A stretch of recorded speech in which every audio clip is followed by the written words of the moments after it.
Le Liban a pris une mesure ferme et très symbolique contre l'Iran. Le gouvernement libanais a déclaré Mohamed Reza Shibani, l'ambassadeur désigné par le régime iranien, persona non grata, et il a ordonné qu'il quitte le pays d'ici dimanche, le 29 mars 2026. La décision a été prise ce mardi 24 mars à Beyrouth et montre que la crise a déjà dépassé le domaine militaire pour entrer définitivement sur le front diplomatique.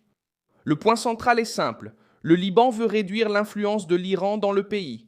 Cela se produit principalement en raison du lien direct entre le régime iranien et le Hezbollah, groupe qui, depuis des années, joue un rôle clé dans l'influence iranienne sur le territoire libanais. En expulsant le représentant choisi par l'Iran, le gouvernement libanais envoie un message clair. Il veut réduire sa marge de manœuvre, faire reculer cette influence et montrer qu'il n'accepte plus le même niveau de présence politique iranienne. Ce mouvement prend encore plus de force car il ne s'est pas produit isolément. Ces derniers jours, l'Arabie saoudite et le Qatar ont également durci leur position contre l'Iran. Cela montre un contexte plus large. Les gouvernements arabes commencent à abandonner la prudence et à adopter des mesures plus ouvertes de confrontation diplomatique.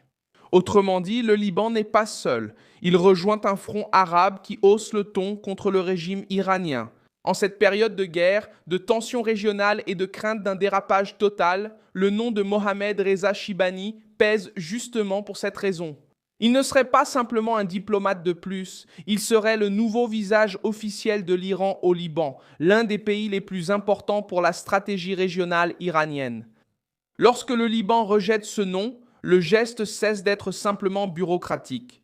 Le pays touche à un symbole de la présence iranienne et indique qu'il souhaite redéfinir cet espace à l'intérieur de ses propres frontières. La mesure touche également directement le Hezbollah, le groupe étant le principal allié de l'Iran au Liban.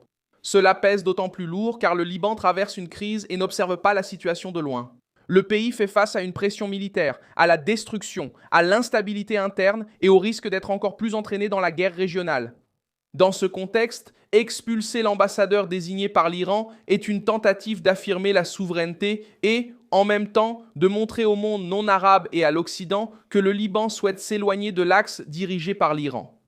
Pour le régime iranien, l'impact est sérieux. Une expulsion diplomatique de ce type signifie une perte d'influence, une usure politique et un isolement croissant. L'Iran peut continuer à menacer militairement et à soutenir ses alliés régionaux, mais il perd de la force lorsqu'il commence à être poussé hors des canaux diplomatiques officiels. Et c'est précisément cela qui rend cette nouvelle si importante. L'encerclement de l'Iran ne se limite plus seulement aux bombes, aux attaques et aux menaces. Désormais, il progresse aussi sur le plan politique et diplomatique. Ce qui semble n'être qu'une simple mesure diplomatique révèle en réalité quelque chose de bien plus vaste. Un encerclement arabe de plus en plus dur, plus ouvert et historiquement plus dangereux contre l'Iran.